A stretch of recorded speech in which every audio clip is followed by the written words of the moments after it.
আমরা এসেছি সকাল থেকে কেন্দ্র পরিদর্শনে ছিলাম। আমরা বারবার আজকে সকালে যতজন সাংবাদিক আমার সামনে এসেছে আমি সকলকে বলেছি যে আজ কোনো অভিযোগ করতে চাই না, একটা দীর্ঘ সময় পর গণতন্ত্রকে আমরা উদযাপন করতে চাই, গণতন্ত্র প্রক্রিয়াকে। কিন্তু দুপুরের মধ্যে আপনারা দেখতে পেয়েছেন অমর একুশে হল এবং রোকেয়া হলে আমরা ব্যালটে আমরা দেখেছি পূরণকৃত ব্যালট শিক্ষার্থীদেরকে দেওয়া হয়েছে। আমি রোকেয়া হলে প্রবেশ করেছি, তার সত্যতা নিশ্চিত করেছি। অমর একুশ হলে প্রবেশ করেছি, তার সত্যতা নিশ্চিত করেছি। সুতরাং আমরা যে আকাঙ্ক্ষা নিয়ে আজকে নির্বাচন করেছিলাম অলরেডি সে আকাঙ্ক্ষাকে ব্যাহত করা হয়েছে। আমি আমার ভোটাধিকার প্রয়োগ করেছি মাত্রই, কিন্তু পরিস্থিতি আমার কাছে কোনো সুবিধাজনক মনে হচ্ছে না। গণতন্ত্র, মানবাধিকার এবং মানুষের বাক স্বাধীনতাকে হরণ করার নতুন খেলা এবং অপচেষ্টা চলমান চলছে চারদিকে।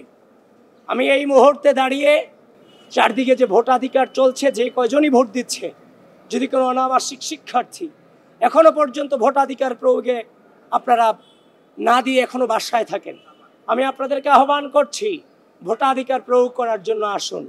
কিন্তু যে অনাকাঙ্ক্ষিত ঘটনাগুলো চারদিকে ঘটছে, নির্বাচন কমিশন এবং বিশ্ববিদ্যালয় প্রশাসন এগুলোর বিরুদ্ধে এখনো পর্যন্ত ব্যবস্থা নিতে সম্পূর্ণভাবে ব্যর্থতার পরিচয় দিয়েছে।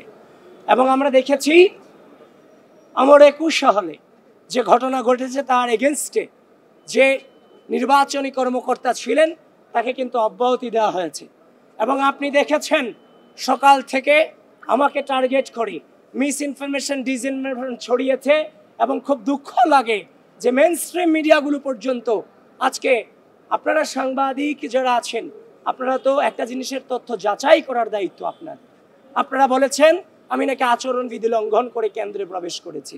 2025-এর যে ডাকসুর গঠনতন্ত্র আছে সেখানে স্পষ্টত লেখা আছে প্রার্থী এবং পোলিং এজেন্ট এরা তার কেন্দ্র পরিদর্শনে তার অ্যাক্সেস থাকবে, সে এখানে প্রবেশাধিকার পাবে, সে সেখানে প্রবেশ করতে পারবে, তদারকি করতে পারবে। কিন্তু সেখানে দেখলাম সকাল থেকে আমার বিরুদ্ধে গুজব রটানো হয়েছে এবং শেষ পর্যন্ত দেখলাম নির্বাচনী কারচুপির অভিযোগ আমি পেয়েছি। এখন আমি আবারও যাচ্ছি, দেখি রোকেয়া হল আরও বিভিন্ন হলে কিছু কারচুপির অভিযোগ আমরা স্পষ্টত পাচ্ছি। এবং আমরা মেইনস্ট্রিম মিডিয়াগুলোতে নিউজ দেখেছি শিবিরের বিরুদ্ধে প্রশাসন কারচুপির প্রমাণ পেয়েছে। নয়া দিগন্তে তো আমি এইমাত্র দেখলাম। সুতরাং আপনারা এগুলোকে যাচাই বাছাই করেন। বাংলাদেশে ঢাকা বিশ্ববিদ্যালয়ের মাটিতে বাংলাদেশের স্বাধীনতা, সার্বভৌমত্বকে, মানুষের গণতান্ত্রিক অধিকারকে, মানুষের বাক স্বাধীনতাকে যারা বিশ্বাস করে না, ঢাকা বিশ্ববিদ্যালয়ের শিক্ষার্থীরা তাদেরকে কখনোই মেনে নেবে। খবরের কাগজ, নিখাত, নির্ভীক, নিরপেক্ষ।